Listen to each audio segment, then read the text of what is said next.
Oi, gente, tudo bem com vocês? Vamos a mais uma aula de Química comigo, professor Guilherme. Hoje nessa aula faremos a correção da nossa lista 4 de estequiometria, né? Uma lista aí que trazia questões a respeito dos reagentes limitantes e reagentes em excesso. Sem maiores firulas, vamos à nossa correção. A amônia gasosa pode ser preparada pela seguinte reação balanceada. Então você tem aqui, apesar de eu não ter colocado aqui, já é intuitivo para a gente quando não tem número nenhum, é o número 1 que a gente tem que colocar, correto? Nesses outros aqui eu nem vou pôr, que nem vai aparecer na questão. Então, ó, 1 mol de cal, sólido, mais 2 mols de cloreto de amônio, NH4Cl, sólido também. Depois de uma certa culinária, você produz 2 mols de amônia, 1 mol de água e 1 mol de cloreto de cálcio. Então, se você mistura esses dois reagentes, essas duas substâncias, você produz amônia gasosa. É uma forma de se produzir amônia aí. Aí ele fala, se 560 gramas de óxido de cálcio e 1.120 gramas de cloreto de amônia, no caso aqui o certo seria cloreto de amônio, ok? Ficou errado aí, perdão. Forem misturados, então a quantidade máxima em gramas de amônia produzida será... Lembra que eu falei para vocês, nos dois exemplos que nós fizemos sobre reagente limitante em excesso, característica de questões de reagente limitante de excesso, ele dá para a gente as duas massas dos reagentes. Então, ele está falando assim, olha, estou colocando 560 gramas de cal com 1.120 gramas de cloreto de amônia. Aí, de cara, você já tem que desconfiar. Bom, será que 560 gramas de óxido de cálcio reagem completamente com 1.120 gramas de cloreto de amônio? Será que isso aqui está estequiométrico? Está na quantidade certinha? Nós não sabemos. E aí a gente tem que descobrir. Como? Fazendo a regra de 3 entre eles, usando as proporções em massa. E aí, vamos lá, como é que a gente resolve essa questão aqui? Então, ele quer saber o seguinte, olha, considerando essas quantidades, então, aqui, ó, 560 e 1.120, desses dois reagentes, quanto de amônia? Qual o máximo de amônia que a gente consegue produzir? Considerando aí que a reação vai render 100% e que está todo mundo puro. Olha que coisa linda. Uma coisa que é praticamente impossível na indústria. Então, vamos lá. Primeiro passo está ok, que é o balanceamento da reação. Segundo passo também está ok, que aqui é calcular a massa molar. Então, nós já vamos para o passo 3, que é fazer a regra de 3. Só que nesse caso, a gente tem que descobrir aqui primeiro quem é o reagente limitante e quem é o reagente em excesso. Por quê? A quantidade de produto que vai ser formada depende da quantidade do limitante que é consumido. Por quê? Porque ele limita a reação. Ele vai ter a sua massa completamente consumida na reação. Então, por isso que nós temos que descobrir quem é o nosso reagente limitante para que a gente seja capaz de achar a massa do produto, nesse caso da amônia, que a questão está querendo saber. Isso é bem simples, né? A gente tem que, no passo 3, lembra, multiplicar o mol do balanceamento, que é esse mol que eu estou marcando ali, pelas massas molares. Então, vamos fazer isso aqui, no passo 3, para o cal, e vamos fazer isso também para o cloreto de amônio, que é o NH4Cl. Então, o cal, o mol do balanceamento dele é 1 vezes a massa molar dele, 56, 1 vezes 56, 56 gramas. Aqui para o NH4Cl, o mol do balanceamento dele é 2 vezes a massa molar dele, que é 53. Então, 2 vezes 53 é igual a 106 gramas. Por que fazer isso mesmo? Lembra que a gente, nesse passo aqui, quando a gente multiplica a massa molar pelo mol do balanceamento, nós estamos convertendo esta proporção aqui, ó, 1 para 2 mol para uma proporção em grama. Então, 1 mol de cal reagindo com 2 mols de NH4Cl é a mesma coisa que 56 gramas de cal reagindo com 106 gramas de NH4Cl. Então, a gente já tem a proporção em grama para poder ficar mais fácil de trabalhar. Agora, eu vou fazer aqui, ó, a regra de 3 entre o cal e o cloreto de amônio, o NH4Cl, para descobrir quem é que está limitando a reação. Como que eu faço isso? Bem simples. Olha o raciocínio. Cada 56 gramas de cal precisam de 106 gramas de cloreto de amônio para ser consumido totalmente. E aí, lembra, você pode escolher qualquer uma dessas massas para você descobrir quem é o excesso e quem é o limitante. Vamos pegar aqui, ó. Eu gosto de pegar sempre a primeira porque é a mesma coisa. Então, se 56 gramas de cal precisam de 106 gramas de NH4Cl, se eu tiver 560 gramas de cal, quanto de NH4Cl que eu preciso aqui? X. Logo, multiplicando cruzado, eu já vou fazer essa multiplicação cruzada direto para nós ganharmos tempo. Então, ficaria como? X vezes 56, que é igual a 560 vezes 106. Então, aqui eu já vou passar o 56 dividindo. Então, vai ficar o x, que é igual a 106 vezes 560 dividido por 56. Então, você, com o auxílio da sua calculadora, 106 vezes 560 dividido por 56, 1.060 gramas. Aí é que está o pulo do gato. Vamos interpretar que número é esse que a gente achou? A questão está falando assim, ó, colocou 560 gramas de óxido de cálcio para reagir com 1.120 gramas de NH4Cl. Essa regra de 3 a gente acabou de descobrir, fazendo a proporção entre eles, que, na verdade, essas 560 gramas aqui, ó, do cal, para que elas sejam totalmente consumidas, eu só preciso de 1.060 gramas desse cara aqui, ó, do NH4Cl. Só que o problema está falando que eu estou usando quanto? 1.120, eu estou usando mais. Então, se eu tenho mais de NH4Cl do que eu preciso, uma vez que eu só preciso de 1.060, esse cara aqui, ó, NH4Cl é o meu excesso, ele está em excesso, e o cal é o meu reagente limitante. E por que eu tenho que descobrir isso? Porque agora, para eu calcular a massa de amônia que eu vou formar, obviamente eu vou usar o meu reagente limitante. Então, para concluir já a questão, veja como é rápido, eu vou fazer a regra de 3 entre o limitante, que é o cal, e a amônia, que é o NH3. Só que eu tenho que voltar aqui no passo 3 e converter esse 2 mol de amônia para gramas, né? Que é multiplicar esse número aqui do balanceamento pela massa molar da amônia, que é 17. Então, vamos fazer isso aqui também. Nós esquecemos de fazer aqui, né? Não tem problema. A gente pode voltar e fazer, ó. Então, é 2 vezes 17. Então, 2 vezes 17, 2 vezes 7, 14, 2, 1, 2, 1, 3, dá 34 gramas. Esse 2 mol de amônia que é a mesma coisa que 34. Por que eu estou fazendo isso? Porque agora eu preciso fazer a regra de 3 para achar a massa de amônia que eu formo a partir do meu reagente limitante, que é o cal. Vamos lá, vamos fazer essa conta. Então, o que eu sei aqui? Ó? Eu sei que, veja bem, ó, a proporção entre o cal e a amônia é de 1 para 2. Isso significa dizer que é a mesma coisa que 56 para 34, convertendo a proporção em mol para grama. Então, vamos fazer aqui, ó. Então, cada 56 gramas de cal vai formar, quando consumidas totalmente, quanto de amônia? 34 gramas de amônia. Pois bem, então se é 56 gramas forma 34, essas 560 gramas de cal elas vão ser consumidas totalmente porque ele é o reagente limitante. Então, quanto que vai ser formado aqui, ó, de amônia? X.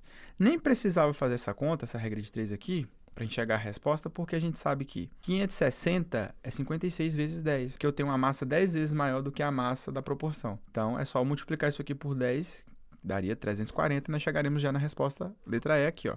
Eu vou até marcar. Mas vou montar a regra de 3 aqui para vocês verem. Então, fica como isso aqui, ó.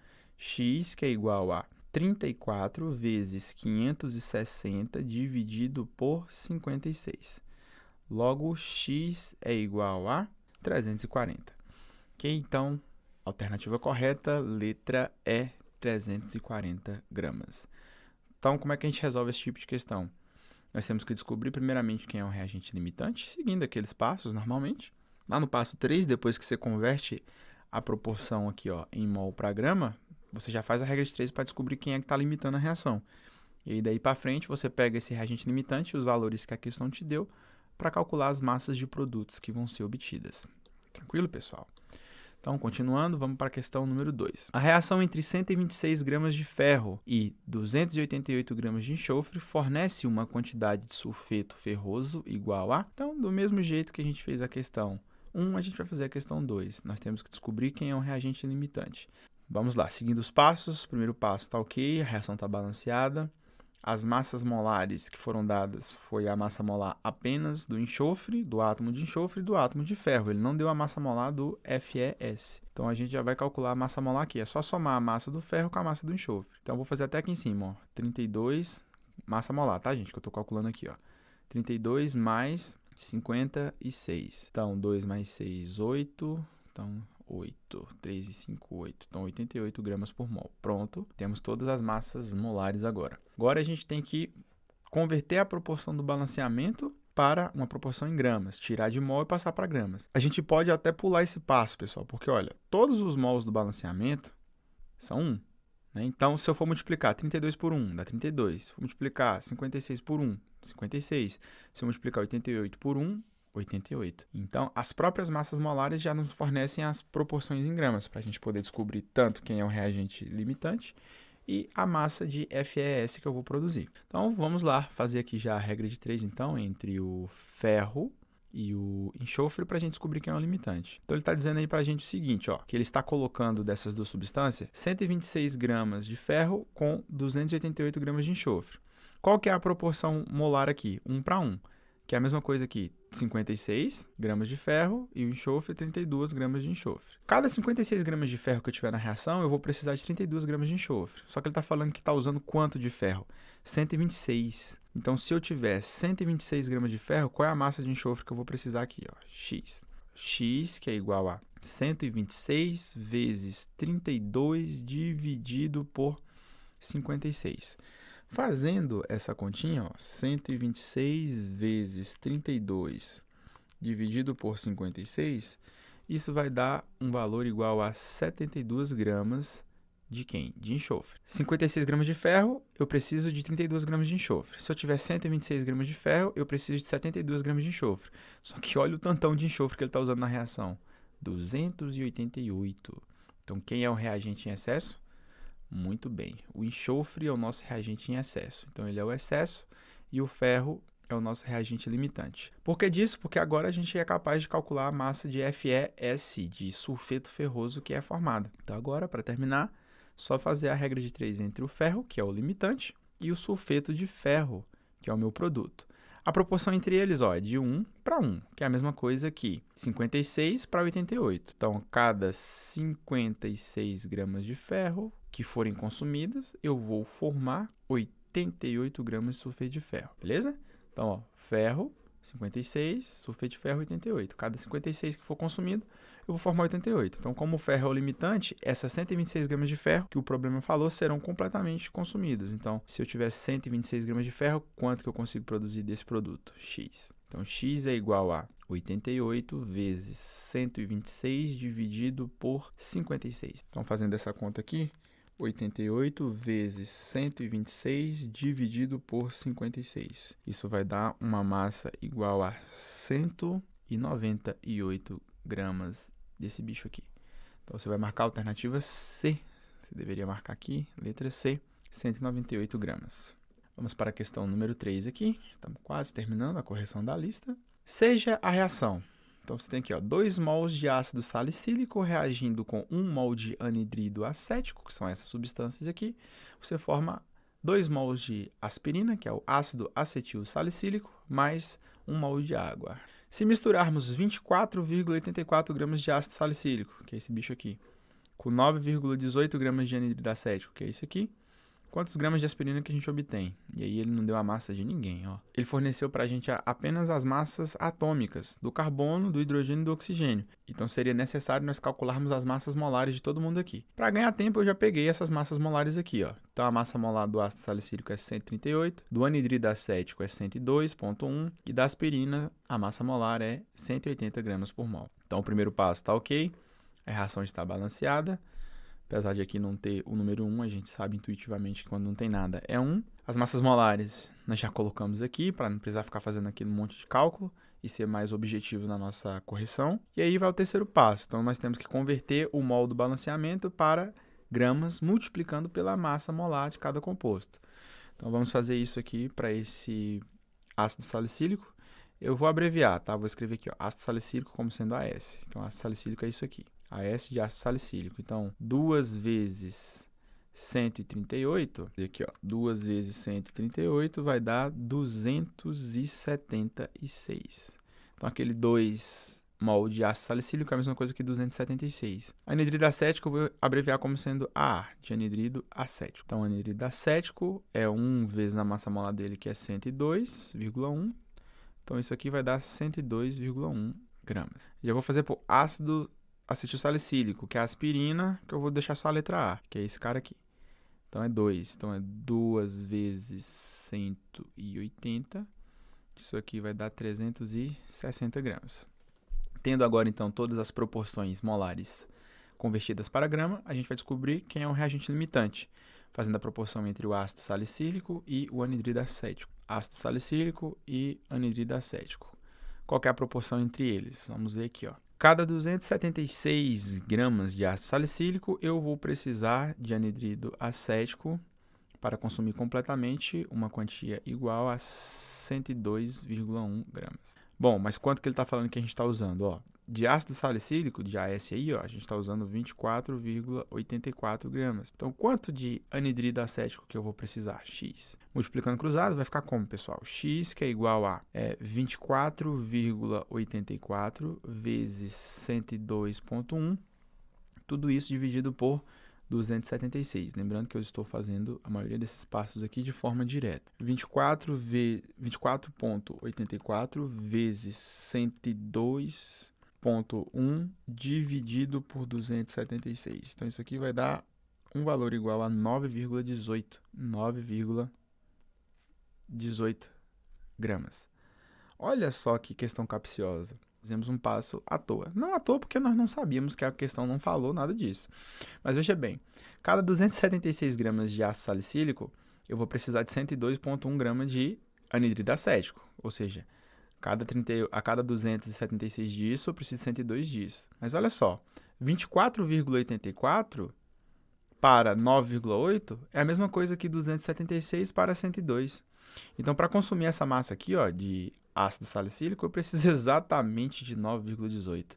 Qual a conclusão que a gente chega? Que está todo mundo em quantidade estequiométrica. Eu não tenho um reagente limitante e nem um reagente em excesso. Sendo assim, eu posso usar qualquer uma dessas duas substâncias aqui, ó, qualquer um desses dois reagentes, para calcular a quantidade de aspirina que está sendo formada. Então, vamos pegar ali o ácido salicílico mesmo. Vamos aqui, ó, escrever aqui.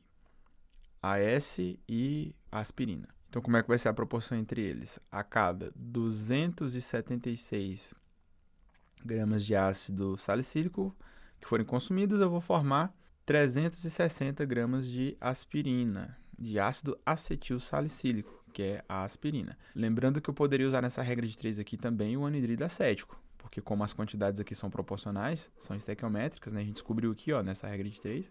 Logo, ó, cada 360 gramas de aspirina que são formados é porque houve consumo de 276 gramas de ácido salicílico. Essa proporção aqui, ó, 2 para 2, que é a mesma coisa aqui, 276 para 360. Então, quanto de ácido salicílico que ele está usando? 24,84. Então, se eu tiver 24,84 gramas, quanto que eu vou formar do meu medicamento? X. Então, X que é igual a 24,84 vezes 360 dividido por 276. Então, X vai ser igual a 32,4 gramas de aspirina ou ácido acetil salicílico. Nesse caso, você marcaria ali, ó, alternativa E, 32,4. Então, resumindo essa questão aqui, essa questão foi uma questão bastante interessante, né? Porque o elaborador sacaneou com a nossa cara. Pode acontecer isso, que aconteceu aqui. Ele deu pra gente as duas massas, no caso a massa dos dois reagentes, para induzir a gente a fazer essa conta aqui para saber se essa proporção aqui, ó, se essas quantidades aqui elas estão proporcionais. E a gente descobriu que, de fato, para consumir essas 24,84 gramas de ácido salicílico, nós precisamos exatamente de 9,18 gramas de anidrido acético. Se ele tivesse colocado aqui no enunciado que as quantidades eram estequiométricas, nós nem precisaríamos fazer essa conta. Mas o objetivo era esse mesmo, mostrar que pode ser que ele dê as duas massas e elas estejam em quantidades estequiométricas, e pode ser que ele forneça as duas massas e elas não estejam em quantidades estequiométricas, como nas outras questões, nas questões anteriores que nós fizemos. E aí vamos para a questão número 4. Gente, essa questão número 4 eu nem vou ler o enunciado, porque se você assistiu às nossas aulas anteriores, eu resolvi essa questão 4, se eu não me engano, na nossa aula número 8, né? Um prêmio para quem está assistindo às aulas aí. Então, a questão número 4, ela está lá na nossa aula 8 de estequiometria, onde eu explico os princípios de reagente limitante e reagente em excesso. Então, vamos só verificar aqui, lá, se você abrir a aula, você vai ver que a gente achou essa resposta aqui, ó, esse valor. 2,311,4 gramas, 2,3 quilos é a resposta dessa questão. Eu nem vou ler porque está lá na nossa aula 8. Abre lá, dá uma conferida para você verificar isso, ok? Bom, pessoal, nós chegamos então ao final da correção dessa lista, número 4. Então, já fizemos 4 listas nesse bimestre. Eu espero que tenha ficado claro para todo mundo. Veja que estequiometria não é difícil, você só tem que saber interpretar mesmo as questões. Saber se tem excesso, se não tem, se tem rendimento, se não tem, se tá puro, se não tá. Mas isso aí, com o tempo e com a prática, você consegue superar esses probleminhas. Qualquer dúvida que tenha ficado, assista novamente essa aula, assistam as outras aulas que estão aí disponíveis para vocês no meu canal. Qualquer dúvida, me procurem também. Até a nossa próxima aula, pessoal!